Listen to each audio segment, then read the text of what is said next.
Very good! Nice mga goat! Yan si Jinky nyo, nakasunod kay tatay at saka si Brandon. Ito na ang lahat. Sabungad na po ito ng ilog, pababa ang lahat. Kaya ayan na ang ating mga alaga, patakbot, nagmamadali.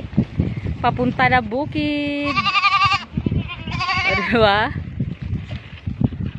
Yan, alam na nila ang kanilang gagawin. Kumaliwa ulit sila ng daan dahil doon sa mataas na puno na yan, dyan yung ating bahay kubo.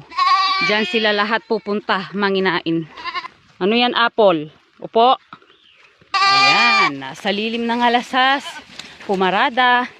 At syempre, ang pasok nila ay dito sa ating munting bukid.